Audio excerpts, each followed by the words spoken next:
It's It's showtime!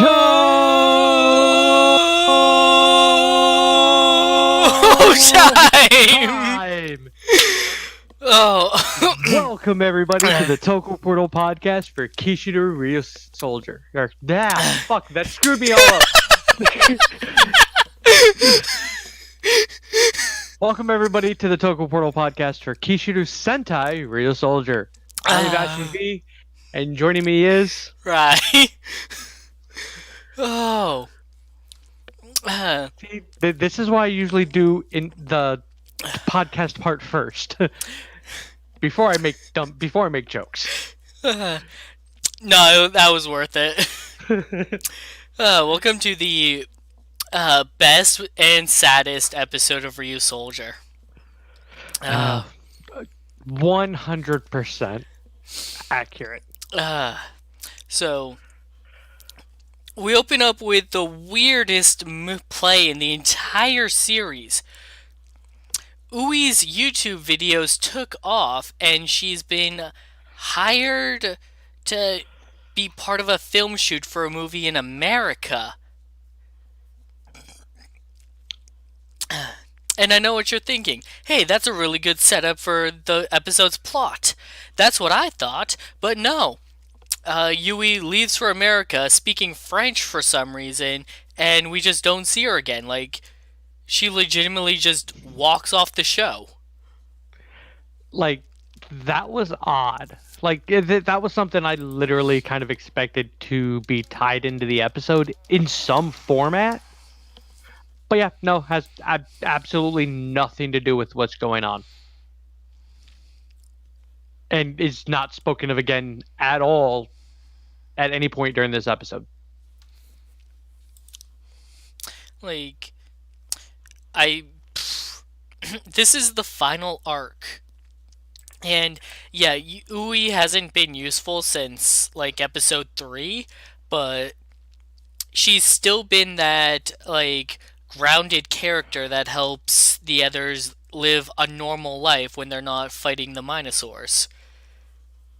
Right. It's like she hasn't really been impactful in terms of like the overall story or whatnot. I was like, but she's been a consistent friend and, you know, someone that they can rely on if push came to shove and they actually needed help with something that she had any type of experience in. But so to have her just poof and disappear is just odd. I don't know what happened. Like, especially if like she disappears for like the rest of the season, which is entirely possible. She's going to America For a film shoot. So like there's about 2 more months left in the show. Like, I don't know if she's actually going to be able to make it back in time on that schedule. Right, like because most movie productions take an average of about 3 months to film, depending on the level of film. And even if for like whatever reason they bring her back for the final episode, why? Right, like at that point, just have her still being in America, being productive and/or slightly successful. I don't get why she's leaving in the first place. Like, okay, she can't contribute to the final battle that's being set up here because she's not one of the heroes. She's just their normal civilian friend. She can be there for emotional support or like motivation of like, here's an example of someone we're trying to protect. Like, I don't get why her character is leaving. Right, like ignoring the fact that Set resides in his body, Ui is more useful than her dad. Aside from the literal Deus Ex Machina that he provides in this episode. Right. Like, he's literally just a comedic relief character in a show that doesn't need comedic relief. No, because there's enough everywhere else in this show. Like, he ended up just being... don't get me wrong, I thoroughly enjoy anytime he's being comedic relief. And, like... But it's not a requirement. Let me make a point here. in Kamen Rider Build, I kept asking why is Sawa still on this show, and she actually had more relevancy than Ui does here. But I like Ui as a character more than I like Sawa.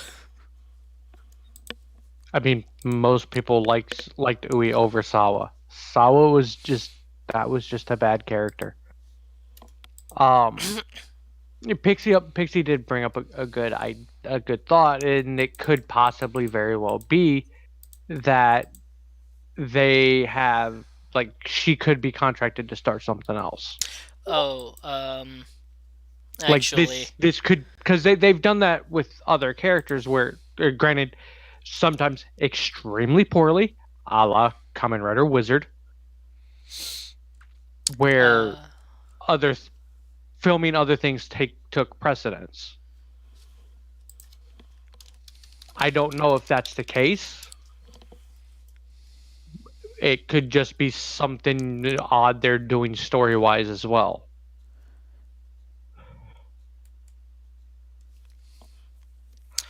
Tokyo Girl. She's a member of Tokyo Girls Run. Um, so yeah, it looks like she might literally just have to leave because she has something else to do. The actress. Which would suck. As much of a, I hate to use the word, but a useless character, she's always very enjoyable when she's on screen. Like, especially, the later half of the series. Once she got over her I'm going to kill myself phase, which was a very big turning point in this entire show, like she's been nothing but fantastic anytime she's on screen. Like she's always it's always fun and adorable whenever she's on screen. Like she was a good sign that shit's not that bad.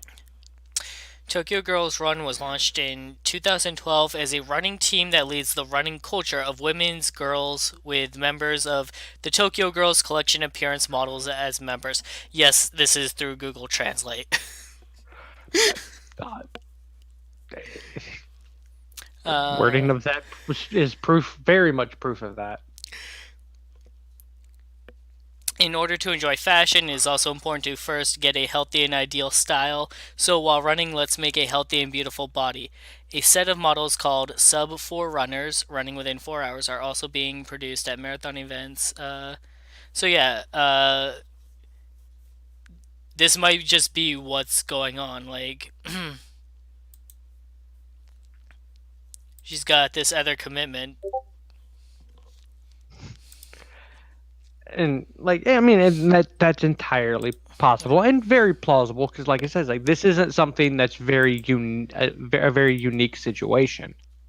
Right. Kamen Like Rider Drake in Kabuto was a musician, and so they were very lenient on working around his music tour schedule.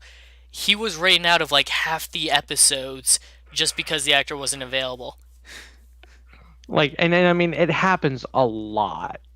Because like Zero has harped on in Kamen Rider Wizard. That was the big reason why a big portion of that show failed was because one of the actresses had commitments that she had to do, and they would not work around her schedule with it. So they just basically wrote her out of 90% of the show. Uh, Pixie also says this may be their way of writing her out, which, yeah, that's kind of what we're getting at here, and that's what my underlining issue is. This is very much a spur of the moment, we didn't have time to properly write her out kind of decision because there was no build up to this at all. And it's disappointing that she couldn't have gotten a more proper tribute to having to leave the show on such right so close to the end. Right? It's like because usually when it's like this close to the end, it's usually a bigger, grander, reason for them leaving. It works well with the story and all that. It's like this just seems like crap. They found out like 3 days before they filmed this. Like, it seems very, very rushed.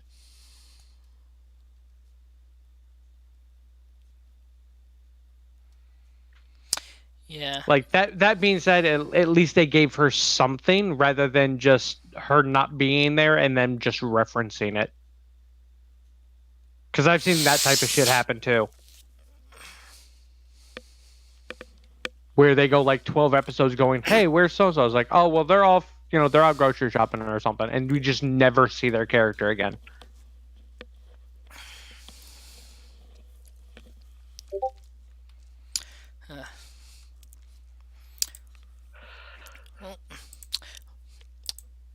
Hopefully she can at least reappear for the final episode.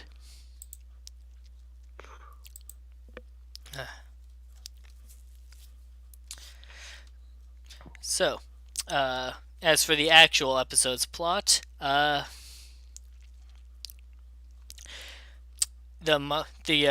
Creon is loading up a theater.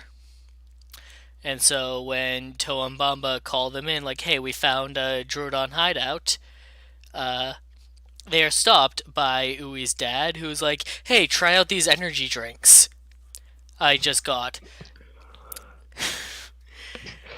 And Ko downs his, faints, and then shoots up with a burst of energy from how spicy it is.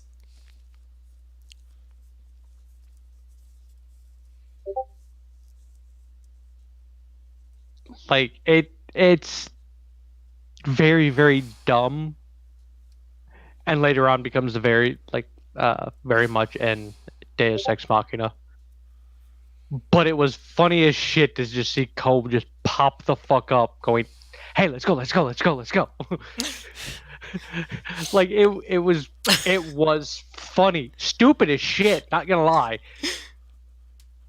Because honestly, who the fuck thinks apparently something so spicy it'll knock you the fuck out is a good idea for an energy drink? Yeah, no. Asuna straight up gives hers back before leaving. Right, like, and this is someone who will eat anything, mind you. She loves food. Remember the chest episode with the fantasy world? She was wolfing down a huge infinite barbecue. Yeah, she was, and then she beat the shit out of a Minosaur for stealing her cake, barehanded. So, we didn't get a fake wedding episode this series, at least not yet. But not to worry, we're still getting the dance and song episode with Toa and Melto being forced to dance to Waizaru's song on stage as part of their plan. And and here's the amazing thing is, because having seen the movie for this, is like I was able to at least hear the parallel between the music. This is Waizaru's Greatest Showman. Yep. Like, this is his, like, if he was in the movie The Greatest Showman, this would have been his opening song. The beat and everything is very, very similar. The music's more or less as similar as you can get without copyright infringement. And it's fucking amazing. And entirely unexpected. And it is glorious. And like Pixie says, the shirts were fantastic. Yeah.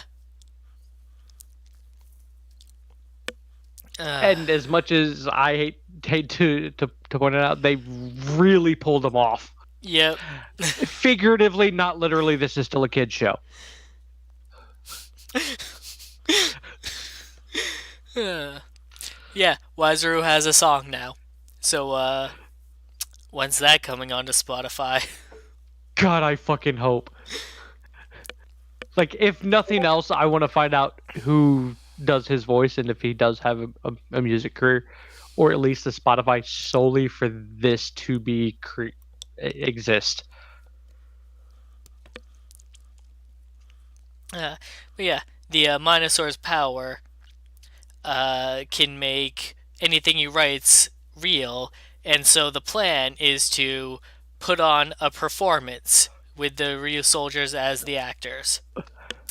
And next up is Romeo and Juliet, starring Kanalo and Asuna. Because of course Kanalo. Yeah, and Asuna is literally the only girl. Yeah, that's why Yui left.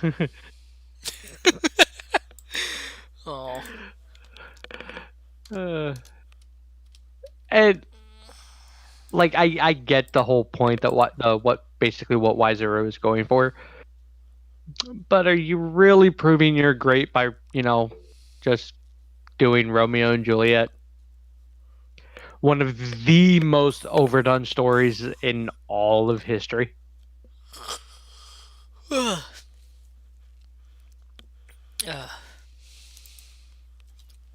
It's well, done well, and it does yeah, the everything involved in it is done really really well.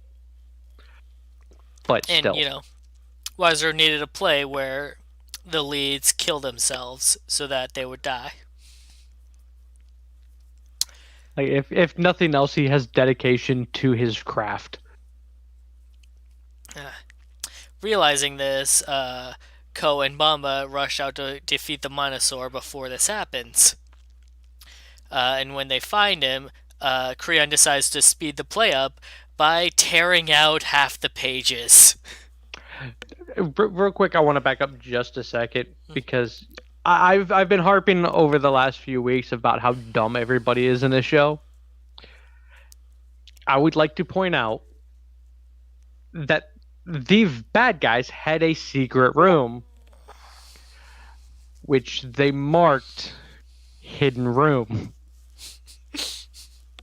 Well, they couldn't have a secret Granted, room unless the Minosaur wrote it down. It had to be written down that there is a secret room for it to be real. like it's funny as hell, but at the same time, you're like, y'all are dumb. Like there's no logic behind doing it beyond the whole. It had to be written down to be real. It's like, and at least this time they get a pass on it because the only way they could see it was with the real soldier. I can see anything. Soul, which again, massive ex machina. That's one of the few real souls I hate in the show because it's used the fucking death. And but yeah, it was just funny because it's like it just teleports him into it, and I feel I should get that reference, but I don't. Uh, it's from Pokemon. He when he turns to the main character that you're playing as, he's just like, "Y'all are stupid." Huh, acceptable. Um, but yeah, it was just one of those things. Like as soon as it happened, I'm like, that's dumb. Acceptable, but dumb. Like the thing that threw me off was the fact that like when they did the whole, they found it, it's like it showed it like opening like an actual door, and then they leap through a fucking portal. Well, it's a hidden room. There's no door. Then don't make it seem like there is. Don't even give it the outline, you fucknuts. They had to write down that there was a hidden room somewhere. Yeah, it's like, and so everything goes through, and unfortunately for Waizaru, this is, Kanalo's Bible, apparently. Yeah, he loves romance stories, and apparently, the one where they kill themselves at the end is his favorite.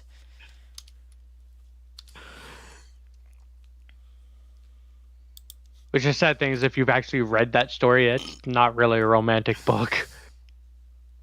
It's a bunch of jackasses running around. Oh yeah, no, I was in Romeo and Juliet in high school.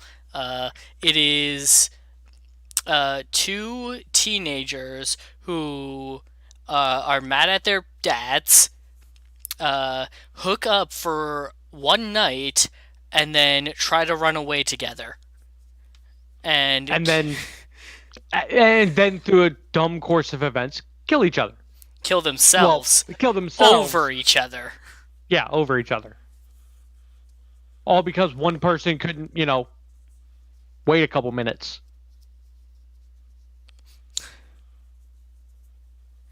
Yeah. Juliet fakes her death to run away.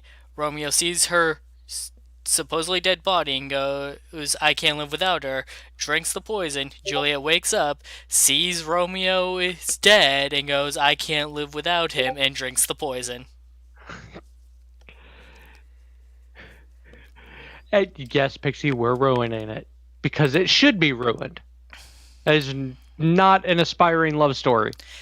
Credit where credit is due, it is a good tragedy. Which is 100% what it truly is. But it is not a good romance. It is not a good romance story. If anybody wants the perfect romance story, The Princess Bride. Oh, that's a good one. There's nothing about it that's bad. No, there really isn't. Like the closest thing to being unnecessary in it was all the Fred Savage stuff. But then that also worked into how the story was being told, so it's passable. So have you read the book for The Princess Bride? Oh, yes. Okay. The fact that it's still written as if it's a fucking somebody telling a story is fantastic. Yeah. That's what my point was gonna be. It's like, yeah. So for those who don't know, it's like The Princess Bride is a movie based on a fake book. At which point they made an actual book for it that follows the fake book. Really, I thought the book actually did come first. The fake book. Yeah, no. Huh. Well, they kind of came around at the same time. The idea was for the movie, and then they just went book. All I know is that at least that's from everything I've read about it. I could be wrong. all I know is that when the guy was writing it, he saw Andre the Giant on TV and went, him! He's the perfect actor. And he was not wrong. Because, does anybody want a peanut?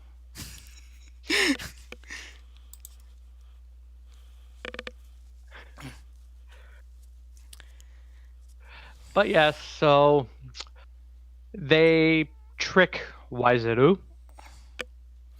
Because And it only works because Creon got a little overzealous and ripped out the point where that's supposed to kill him. yeah, he ripped out the part specifically about the poison, so Kanalo was able to switch it for the spicy saw energy drink. Which again, if nobody saw that coming, you're an idiot. Yeah, no, that part was pretty obvious. Or you're literally the target audience for this show. One of the two. Like, and to me, that's the downside to watching the show as an adult. Is like we have, especially with as long as like we have been watching it, we're so used to like all of these little tropes and Oh yeah, no. or as Akiba Ranger put it, all the flags. That's the thing, is that we've literally seen it all at this point. So like, hey, here's a weird random insert that's introduced at the beginning of the episode. Remember that. It'll be important later. Right, like especially if it doesn't seem important. If it just seems like one of those dumb little fucking scenes, it's important.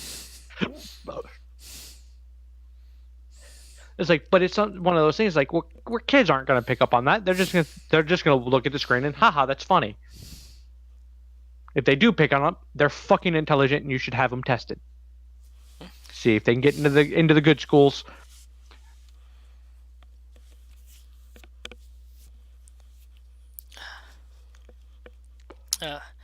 So, while the others use their mechs to take care of the Minosaur, Ko challenges Wiser. Well, Wiser challenges Ko to one-on-one combat for the finale. Uh, and well, And what a beautiful fight.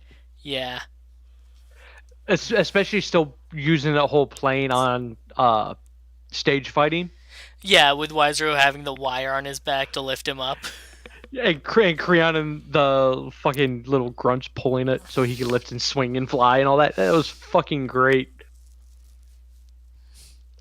Like, if nothing else, the commitment to the bit in this entire episode is phenomenal. The last showtime. And like Wiseru going all that stuff about like no one can change their destiny and things like that. It's your destiny to die. It's just a really good send off for his character. Like, and through everything is like, because if you haven't gathered it, he dies. Yeah. He loses. Ko uses Max Soul Red to defeat him, and Crayon jumps in to protect Wiseru, saying like, "Hey, he's my friend. If you're gonna kill him, you have to kill me first." Ko decides that the fight is over and walks away instead, but it's too late. Wiseru took too much damage. It's his curtain call.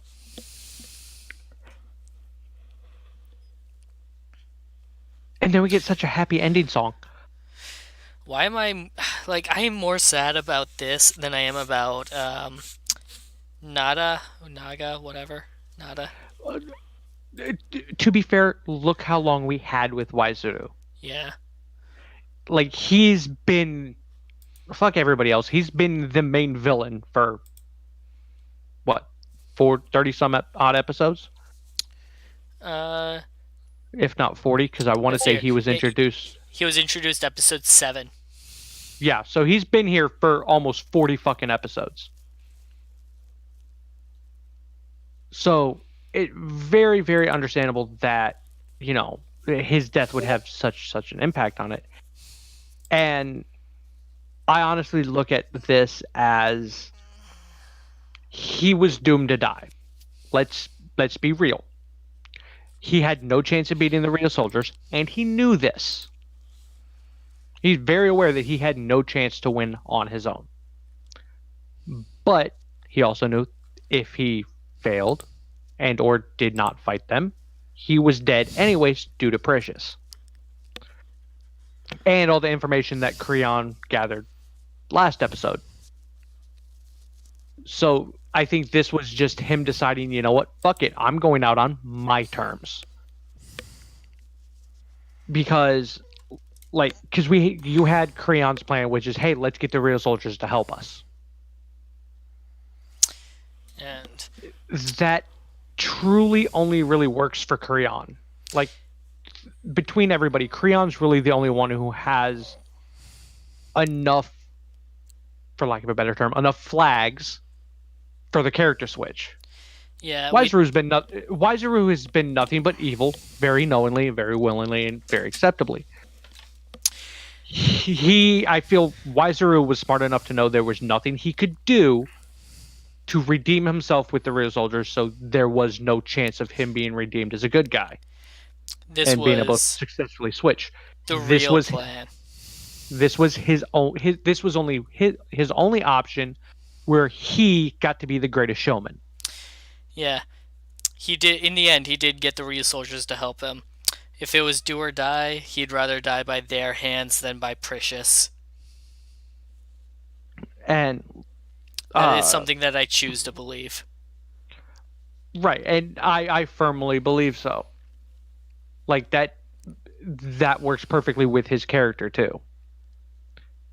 And it also gives visibly, because I'm sure he knew what Creon's reaction would be, exactly what it was, which again gives Creon more of a push with Ko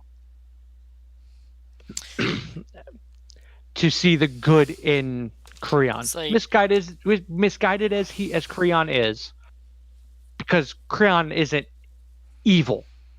for the sake of I'm going to be evil. It's because it's fun and he really doesn't know any better. And yeah, this is what he was raised on, and he enjoys doing it because he's allowed to have fun with it, which has been a prominent theme for his character throughout the entire show. He enjoyed being with Tangjo because Tangjo was kind of like that jerky older brother who let him hang out with him, but kind of picked on him a bit. Wazuru was like his best friend, who's like, yeah, but I'm better than you though. Gajlius was just an asshole. Right. And then, Precious is just going to kill everybody anyways. Precious will just step on you to get to the top. Like, it's very much a let's give Creon the push he needs to become a good guy. It is very much what the very end of this was. He's very, very childlike. But the best thing to me about it is I feel that with Ko going the whole this fight's over wasn't I killed you. It was I'm done. I'm not going to kill you. This fight has already been settled. This fight's over and done with. That we've reached a conclusion we needed to. You can go heal if you want. I don't need to finish you off. Like I feel it was giving him that option of going, you know what? This is what I want. This is how I want it. So this is what's going to happen. It's like, realistically, Ko has no reason not to kill Creon if Creon is going to keep birthing Minosaurs. But Ko has empathy. He sees how much Creon cares for Wazuru. It's like, I'm not going to make you any sadder than you already are. Right.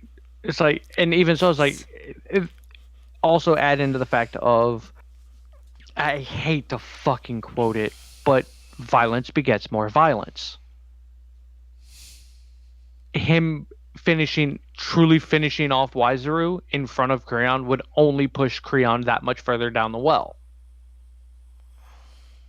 And, he would have dedicated himself to revenge for Wazuru, whereas this Wazuru it's clearly his decision.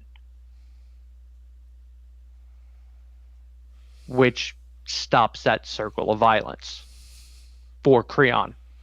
In theory, and most likely. Instead, somebody else is going to step up to the bat. Yep. So, with only Precious and Saden left as generals, Mama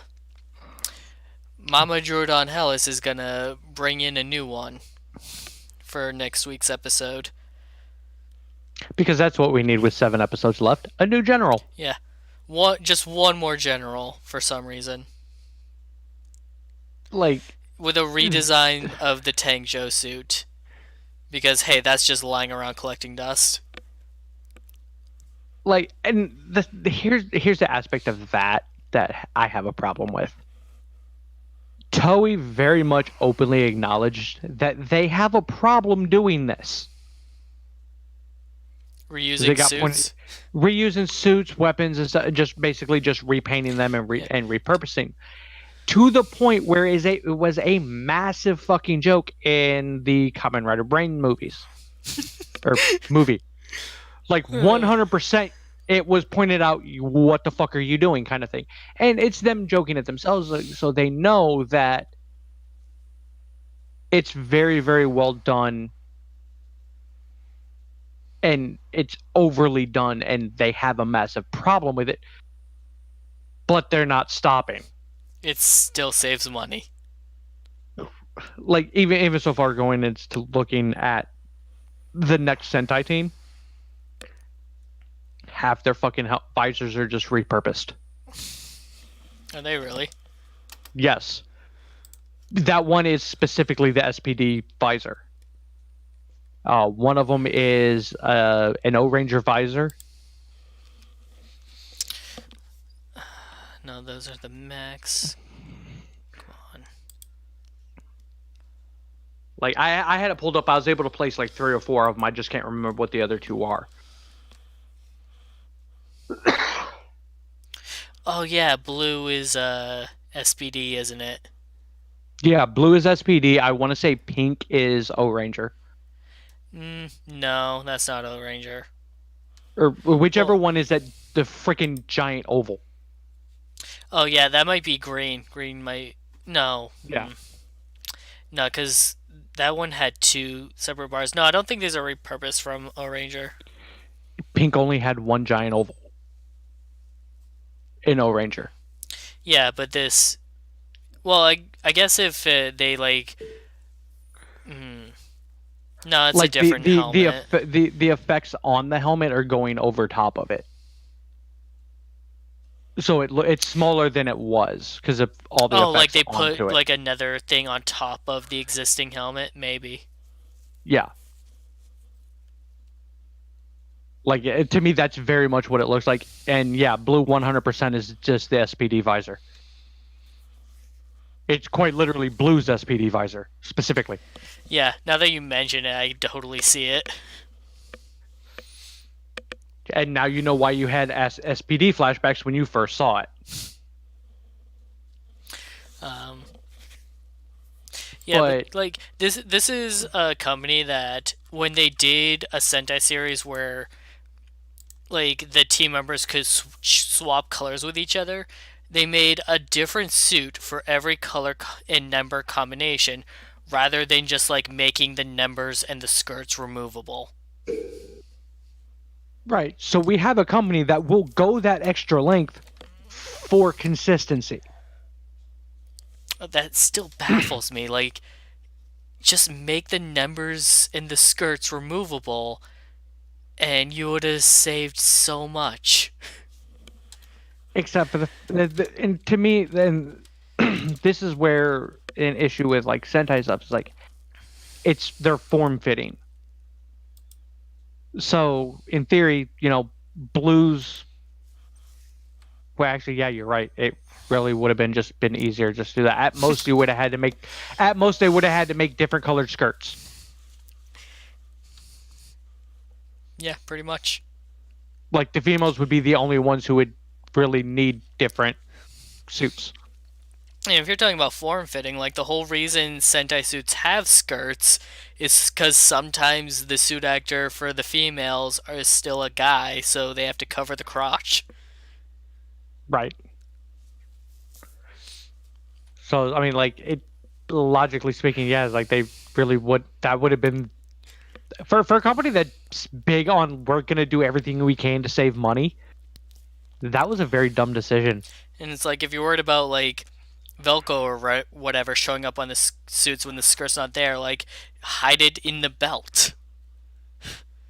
One extra feature. Yeah, like it wouldn't have been that difficult of a thing to do. Yeah, just like that's like the thing that bothered me the most about Tokuja is that it's like you could have saved yourself so much trouble on the suits.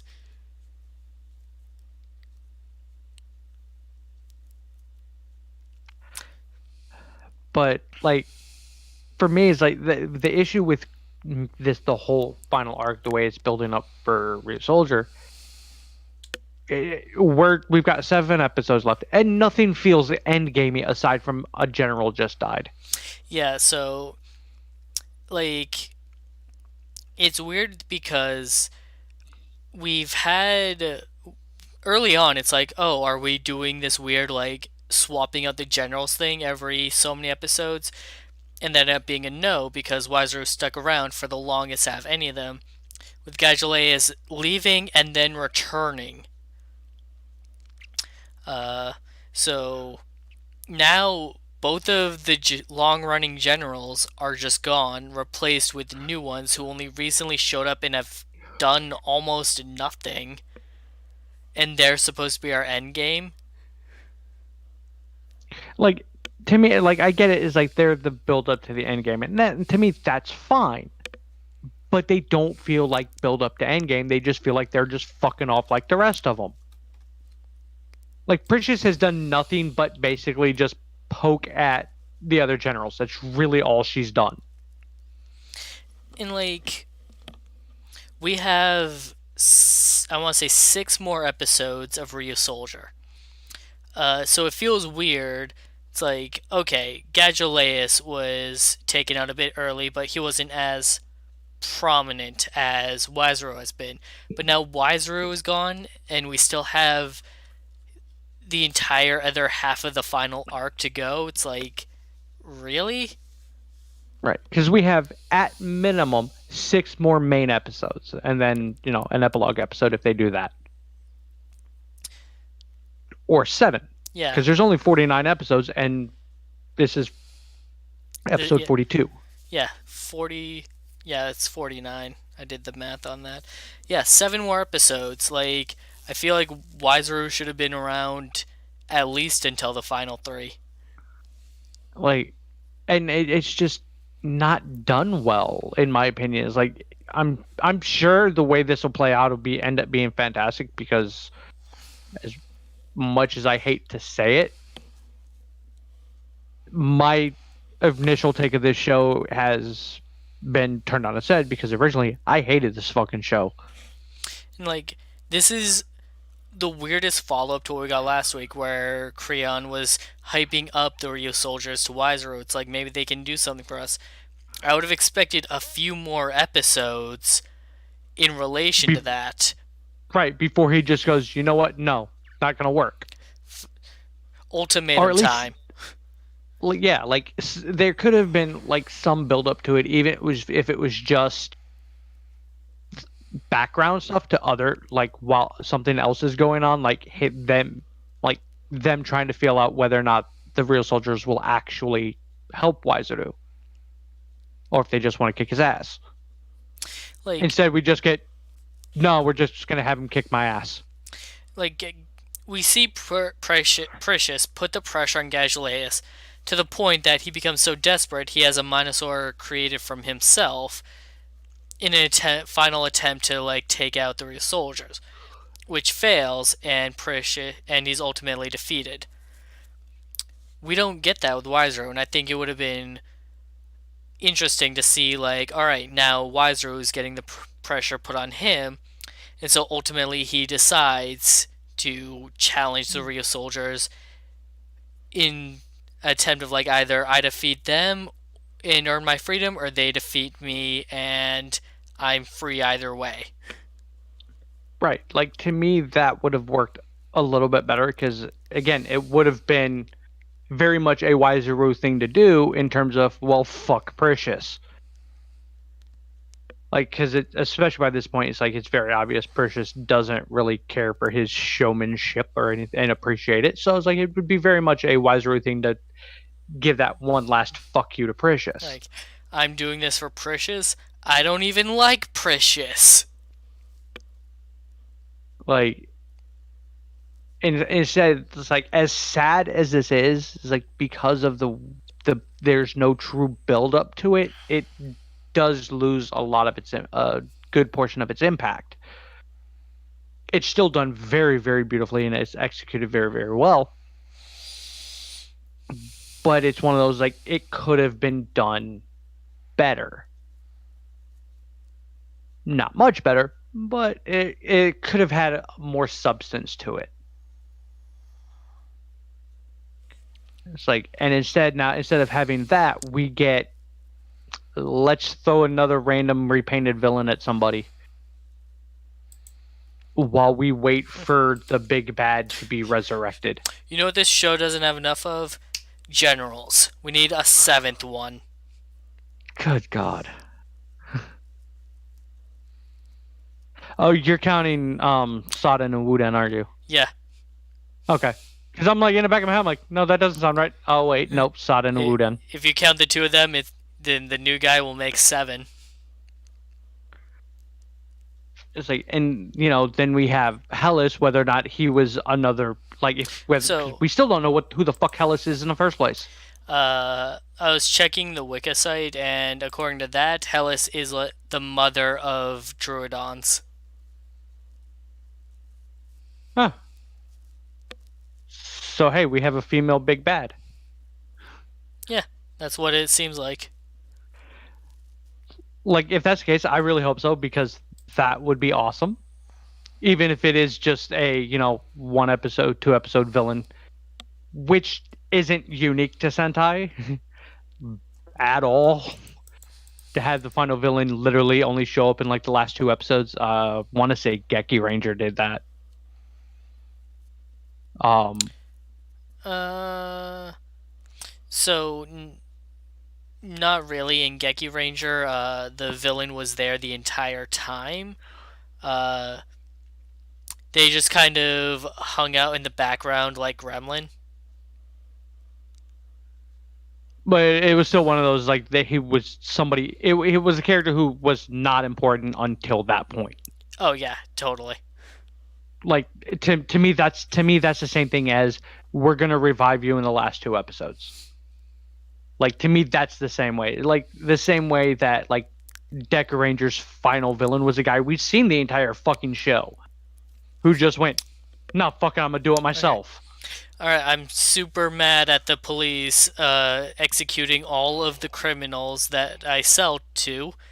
So you know what? Screw it. They need to go. Like so it's this whole setup for it is nothing new, but it just doesn't have the same impact if it's not a villain we've had time to get to know. Because if you don't get to know a character, then it's 100%, yeah, you're fucked. You're showing up literally to get your ass kicked. Yeah, you'll have an epic moment where you'll probably destroy the mechs, because that's kind of par for the course. But other than that, you're literally your existence is to show up, be badass for an episode, have the Rangers have that rousing speech of protection and friendship and love, and go defeat the fucking bad guy. Like it's something that has always bothered me. It's formula that has always bothered me, because if without us getting to know a villain and seeing just how powerful they are over the course of at least a handful of episodes, which is why I like it when like the big boss shows up at like episode 40. It gives us time to see that character just destroy shit Right. So and what? feel like this is do or die stakes. So from what I'm reading, next episode, Hellas gives birth to the new general. Uh, and so what I'm kind of getting from that is like, hey, my generals are all dying off one by one. I need more protection here. Which again doesn't really seem that impertinent for the big bad to need that type of protection. I understand the predicament they're in with this, with having to have a fucking resurrection for the bad guy. I get that, because it does kind of put you in a crunch of, well, if they go attack it, it's fucked. So I get the trade off on it. And then the only good thing I've seen from the preview for at least this arc moving forward is it's going to be a little bit interesting, because apparently Time Ren decided he wanted to be a shit dick.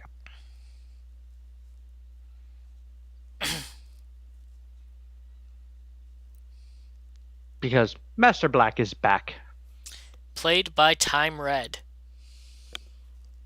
which I'm sorry, to me that's just a very very bad person to cast in this particular instance, because all I can picture now is that Time Red time traveled some more and just decided, fuck it, I'm going to be an asshole now. I wonder Like what that's the all I can dinosaur era picture. was like. Right. I'm like this is the downside to having characters from a show that has time travel, because we get to poke fun at shit like this. And just like with Time Ranger, Time Red is both the character in the present time and also the same actor plays his future self from the year 3000 or whatever. because again they have like 12 actors. Them Toei budgets are a bitch. But like all in all, is like the idea and the premise moving forward is like it can be amazing.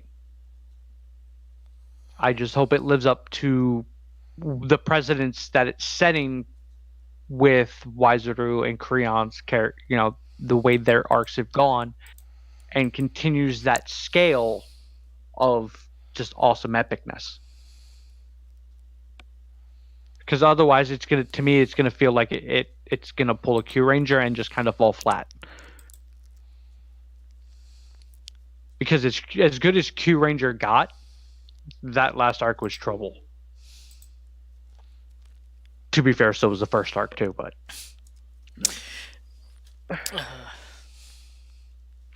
And like when Ryusoulger started, we were comparing Creon to Lucky Roo. At this point, it's pretty clear that Creon is very much his own character that is not just a copy of Lucky Roo. And one of my biggest things that I like about it is that Creon goes through actual character development and growth throughout his series, whereas Lucky Roo just kind of stayed naive and cute the entire way. right, like, and it worked well for Lucky Roo, but again, with that, it made Lucky Roo very, very easy to do that whole let's switch him and make him a good guy because he was just Yeah, naive and didn't it, know any better. it was super predictable from the beginning.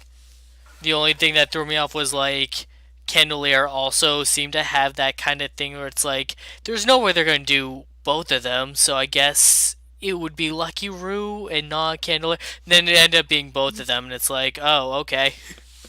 Like, and to me, I think that was a big part of the decision of why Wazuru died here.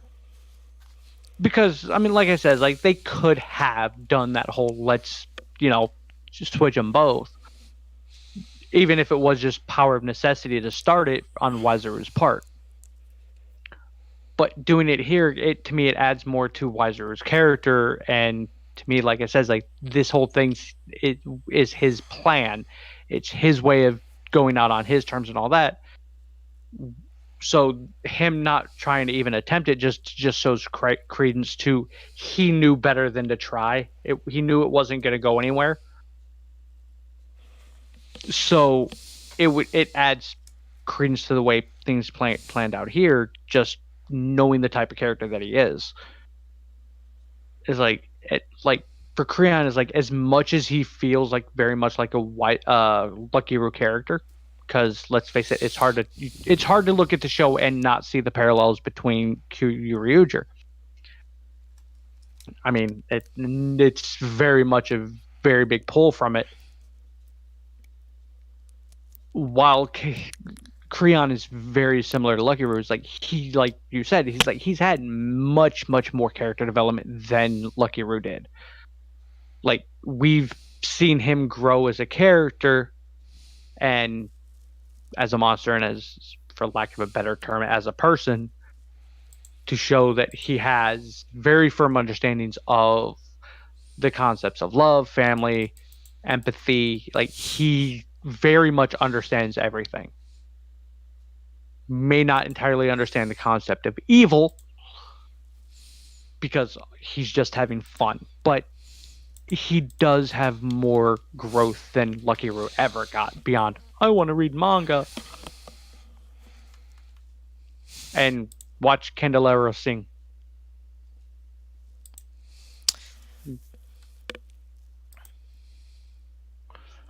But like in the end is like I'm still on the fence on how this last arc can go. And this is true of any series. Like the last arc can either be amazing or it can just be a total shit show. Yeah, so like this is one of those series where I care more about the villains than I do the heroes, and you just killed off my favorite one. Right. It's like it makes it disheartening to continue to watch. I mean, I'll continue to watch it because I like to think of myself as a professional. I very much am not a professional. but I'll continue to stick with it because, this is, for lack of a better term, this is my job. Yes, this is truly done for fun, but I consider this something I do job wise. So it's like I'm going to be professional enough to continue to watch it and comment and whatnot. I was like, but you literally took away one of the two characters I actually truly gave a shit about. Because at this point, the only one left is Creon, and I swear to God, if they kill Creon, I would threaten Toei, but they'd probably arrest me.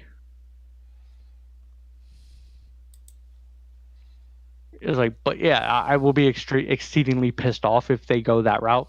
It's unlikely they will, but I've learned not to rule anything out with Toei.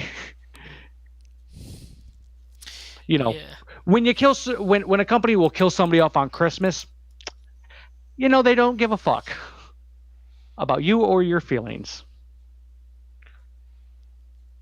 But yeah, it's like this moving forward is like it could be wonderful and amazing the further this goes, or it can do like several Sentais and just the last arc sucks.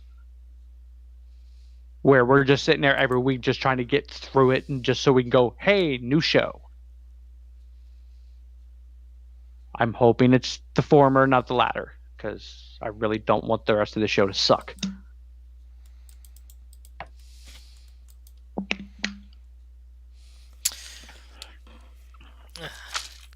Well, thanks for joining us tonight, everybody. We'll be back tomorrow for Kamen Rider 01.